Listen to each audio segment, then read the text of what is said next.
fellow scientists. Today we're going to be exploring Shelley Lake Park in Raleigh, North Carolina. Specifically, we're going to be looking at two different types of ecosystems. Ecosystems are communities of living organisms that work together. What are some communities that you're familiar with? Let me know down in the comments below. A community that I'm familiar with is my hometown. Let's get going. Throughout this video, I want you to be making observations about the things I point out in these two ecosystems. Use your I Spy goggles and comment anything in the comments down below that I might have missed using this sentence starter. I spy blank in the blank ecosystem. This is our first ecosystem. This is a terrestrial ecosystem, which means of the land. And today specifically we're looking at a forest. Forests have lots of trees. Let's take a look at this tree. Do you see how tall and how wide this tree is? Why do you think a tree in the forest can grow this tall and this wide?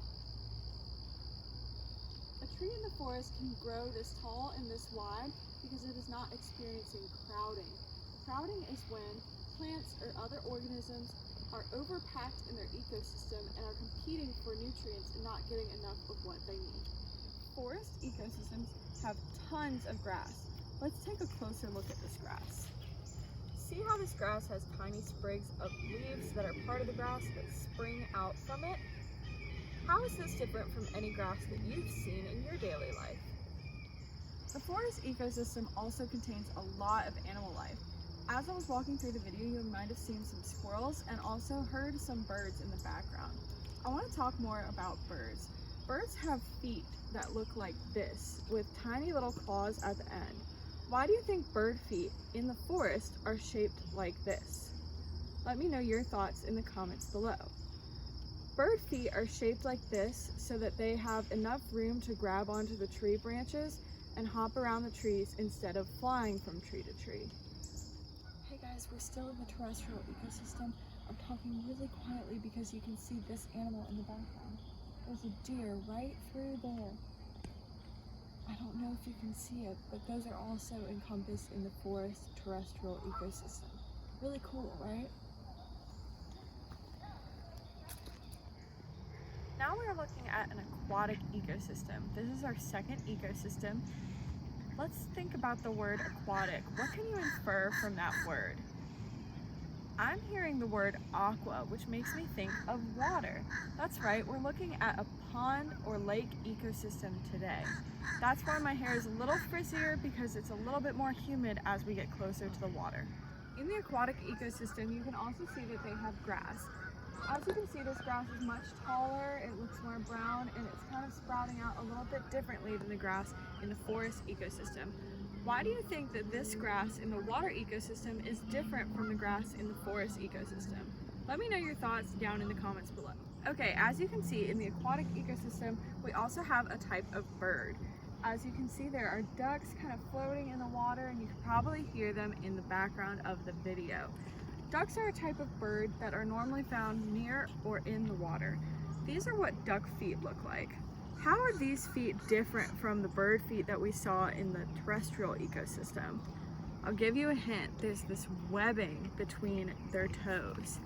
Why do you think that ducks might need webbed feet if they're in the aquatic ecosystem? Let me know your thoughts down in the comments. My thoughts are that ducks need these webbings so that they can swim in the water, and their webbing catches the water and pushes them forward. Alright, I have some questions that I want you guys to think about as you finish off your explorations. First question, how are these ecosystems similar to each other? How are they alike? Second question, how are these ecosystems different from each other? Question number 3, how do plant life and animal life work together in these ecosystems to form a community? Another question is, why do you think it's important to learn about ecosystems? I think it's important to learn about ecosystems so that you can get to know the world around you and how to better take care of the world around you.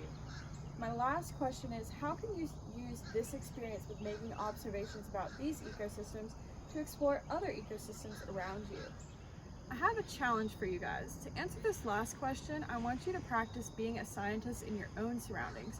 Go outside, explore the ecosystems around you. Look at plant life, look at animal life. Take a trusted adult with you just to make sure you aren't touching anything that could be harmful to yourself. Also, next time you're going on vacation, look for ecosystems that you might not be familiar with. Let's say you're going out to Nevada. Look for a desert there and go explore the desert. Thinking about vacation, what are some of the travels that you've been on where you've seen different ecosystems that you may not have experienced in your everyday lives? Tell me about those ecosystems below. Thank you for participating in observing 2 different types of ecosystems with me today. Check out some other science videos on my channel and be sure to fill out the feedback in the description below.